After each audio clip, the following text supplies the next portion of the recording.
She was a billionaire with everything: wealth, power, fame. But the day she stepped out of her Rolls Royce and locked eyes with a filthy beggar from her past, her perfect world cracked. He remembered who she was, even when she had forgotten. What happened next changed the future of an entire generation. The heat of the late afternoon shimmered over the golden towers of Macumba City. It was the kind of place where glass skyscrapers kissed the clouds, and people in designer shoes barely noticed the cracks beneath their feet. And from those cracks, stories rose.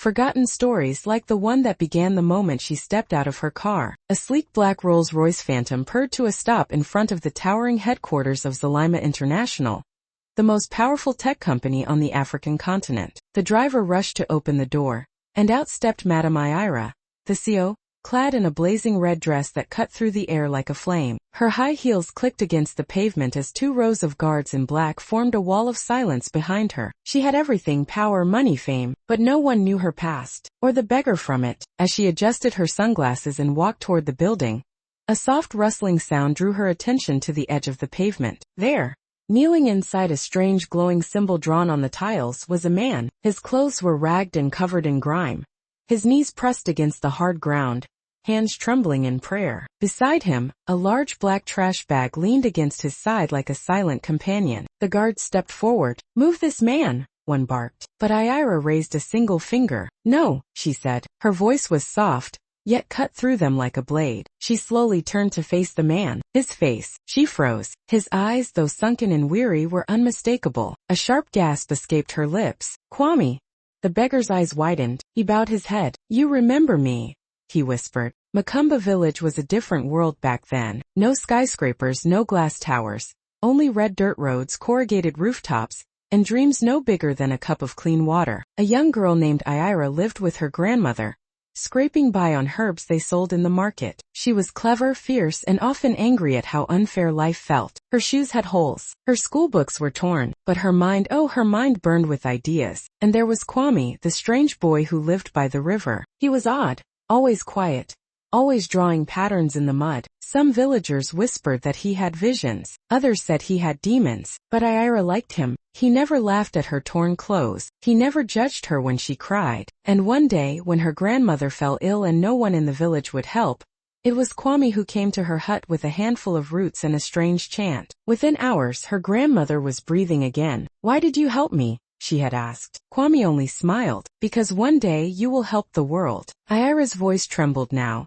something no one had seen in years. "You disappeared," she said, stepping closer. "I looked for you for years." Kwame didn't answer. Instead, he held out the black bag beside him. "I kept this for you, even when I had nothing, even when the world forgot me." The guards tensed. Ira knelt. The glowing circle beneath him hummed faintly. "What is this?" she asked. Kwame smiled softly, the same way he had back then. "A gift, but you have to remember." "Remember what?" "That you weren't always the woman in red." Ira stared at the bag. Something about it felt alive, ancient. As her fingers reached for it, the wind picked up. The sky, once clear, darkened just slightly, as if time itself paused to breathe. Ira stared at the black trash bag, her perfectly manicured fingers hovering just above its torn plastic. Her breath was shallow. The sounds of Macumba City faded behind her. The honking horns, the murmured radio chatter of security, the rustle of business as usual. All that remained was a man from another lifetime and the thing he had carried for years. Kwame didn't move, didn't blink. His hair was matted and wild, but there was a peace about him, like a monk who had walked through fire and come out calm on the other side. She touched the bag. For a second nothing happened. Then a shiver ran up her arm. Not cold, not heat, something deeper. Her eyes widened. A memory struck her like lightning. A girl in rags under a mango tree crying alone, her fists clenched because she had failed an exam. And then a voice beside her, soft, strange, kind. "You're meant for more, Ira," Kwame had said back then. "Even the earth can feel it when you walk." The present cracked open. She stood up quickly, her heels clicking on the ground. The guards rushed forward, confused, but she waved them away without looking. Her chest rose and fell with each breath as if something inside her was waking up after a long sleep. "What's in the bag?"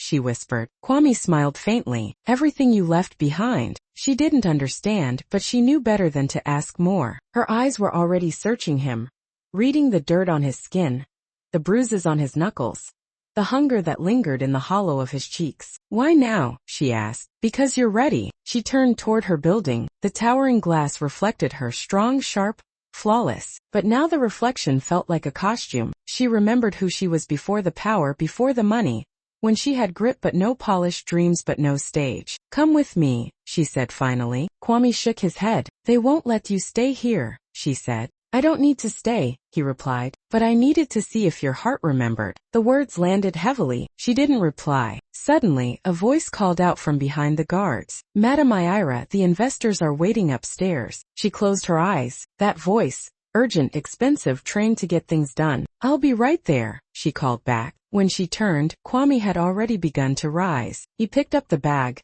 slung it over his shoulder like it weighed nothing, and started walking toward the alley. She watched him go, her chest burning with something she hadn't felt in years, shame. She spun around, her red heels slicing the air. "Give me everything we have on this man," she barked to her assistant. "His name is Kwame. I want to know where he's been, what happened to him, and why the hell we let him end up like this." Her team blinked. One of them scribbled quickly into a digital pad. Inside the elevator, as the doors closed, Ira clutched her gold bracelet and whispered under her breath, "Not again." She thought she had buried it all. The village, the pain, the people. But one face, one filthy kneeling man, had cracked it open. That night, after the meetings, the presentations, and the fake laughter, she returned to her penthouse in silence. She walked past the fountains, the African sculptures flown in from Mali, the marble floors so clean they could blind you. But it all felt hollow now. In the silence of her room, she sat on the edge of her bed and opened her old wooden jewelry box. Inside was a paper folded so many times the edges had almost vanished. She opened it. It was a child's drawing. 2 stick figures, tree, a sun. One figure had wild hair and a crooked smile. She had drawn it when she was 10. The boy in the picture was Kwame. She looked out the window. The city below glowed like fireflies. But somewhere in that glow,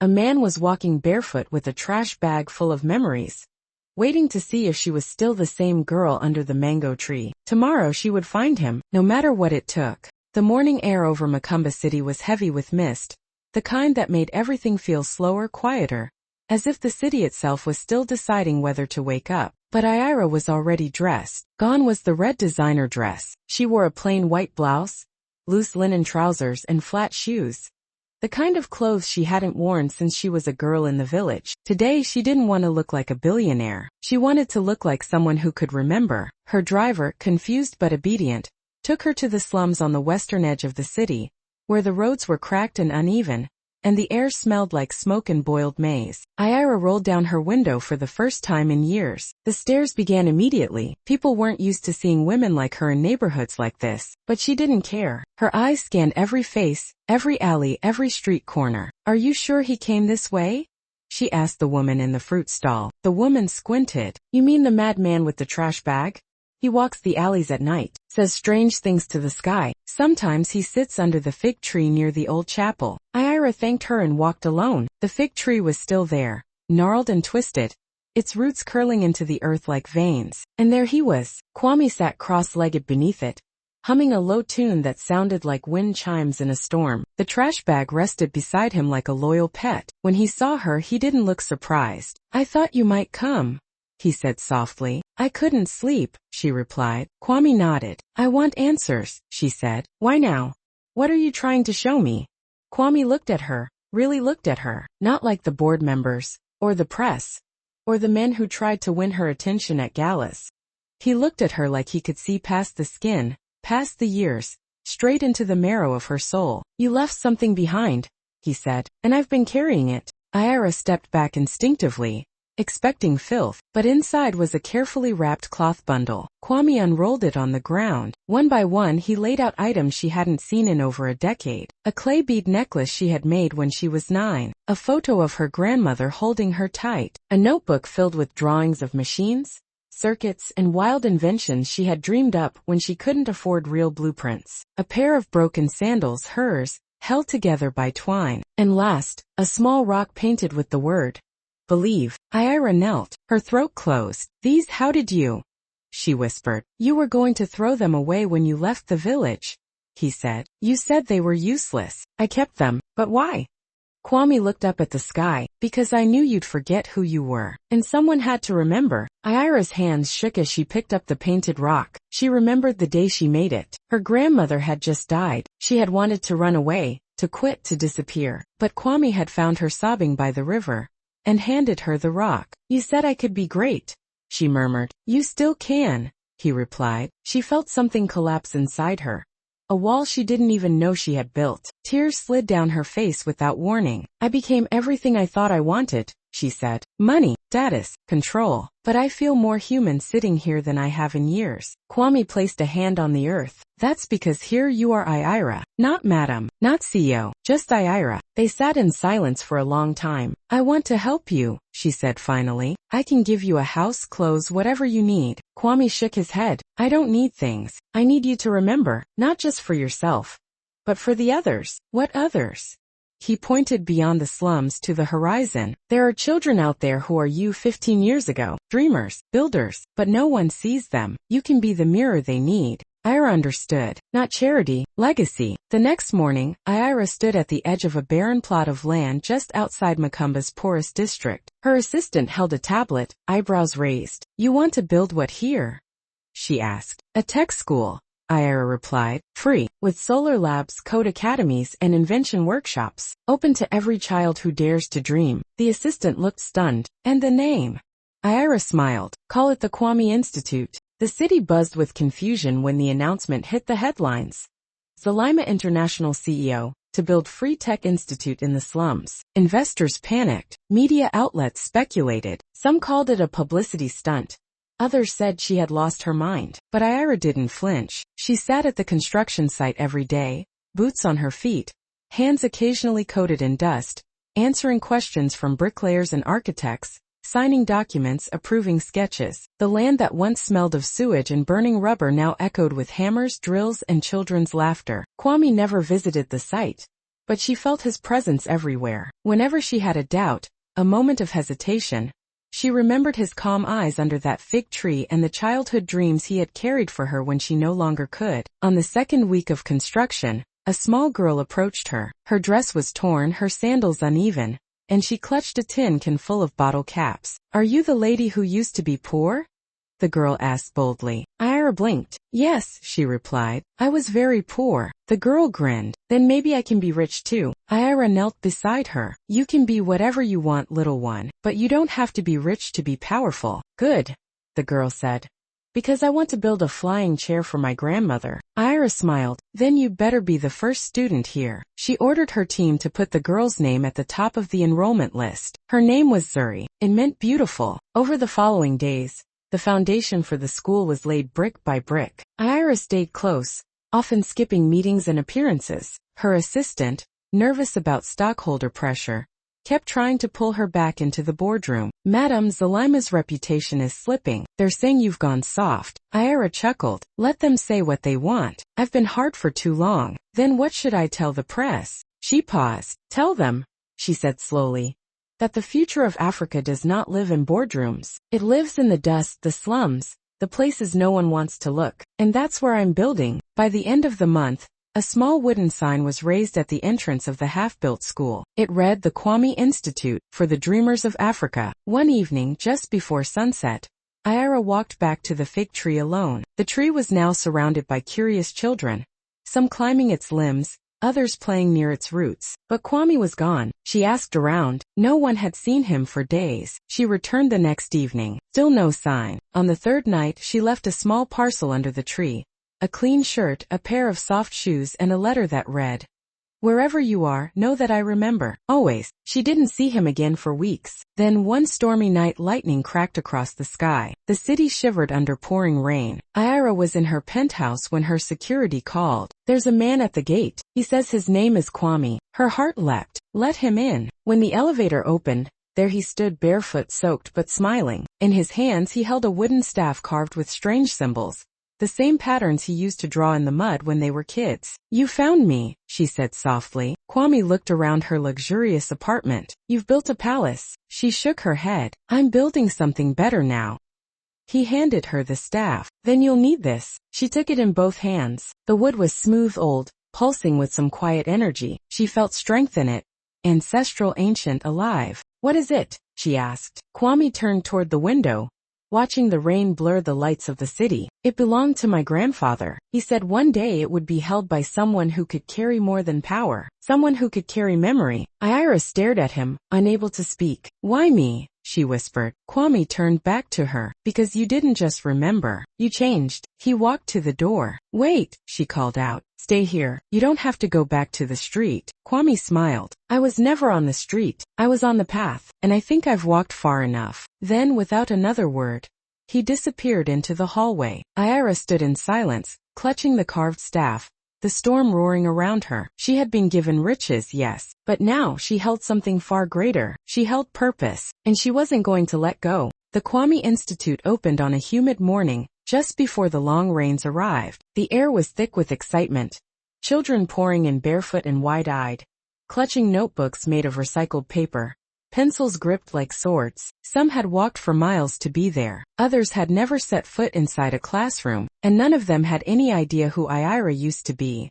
They only knew who she had become. The first classroom was filled with mismatched chairs and tables, old circuit boards, wires, solar panels, even broken radios waiting to be repurposed by small, curious hands. At the front, Zuri, the girl who had once asked if Ira used to be poor, now stood in oversized glasses, demonstrating how she made a tiny fan spin using just the sun. Ira watched from the doorway, silent, proud, overwhelmed. Behind her, the wind moved through the fig trees like a whisper from the past. The school was just the beginning. Her company, Zalima International, had shifted too. She'd sold off her luxury fashion division and redirected the funds toward building 10 more institutes across the continent, one in each region, all free, all for children who reminded her of who she used to be before the marble floors and gold watches. Her board had protested at first, but then the media noticed. Donors followed. Awards came in, but Ira didn't show up to accept them. She was busy walking the dirt paths, sitting cross-legged on floors, letting children show her their blueprints and sketches. She no longer lived in the penthouse full-time. She spent half her weeks in the slums, sleeping in modest rooms above the classrooms, waking to roosters and prayer chants. And still she searched for Kwame.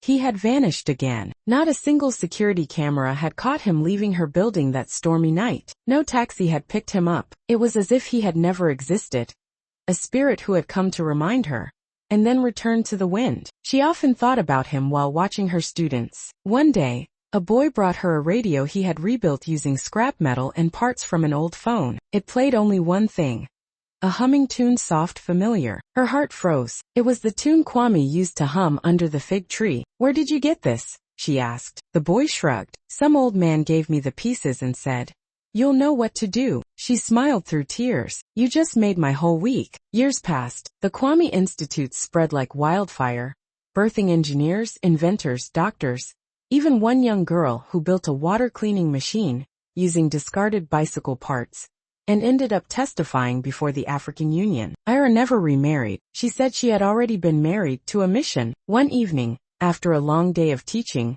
she returned to the fig tree where it all began. The children had gone home. The sun was a red coin slipping below the hills. She placed her hand on the bark and closed her eyes. Thank you, she whispered. A gust of wind rustled the branches. Somewhere a bird took flight. She sat beneath the tree until the stars appeared. In her lap was the carved wooden staff Kwame had given her. She traced the symbols with her fingers, feeling their meaning. Patience, love, remembering. Suddenly she heard soft footsteps. She turned. There in the distance, standing near the chapel wall, was a man wrapped in a long dark cloak. He raised a hand. She stood, heart pounding, blinking through tears. Kwame, she called. The figure only smiled, then slowly faded into the shadows. She didn't follow. She simply stood there, smiling, tears warm on her cheeks. She knew now. He had never really left. He had become part of her, and through her, part of the world.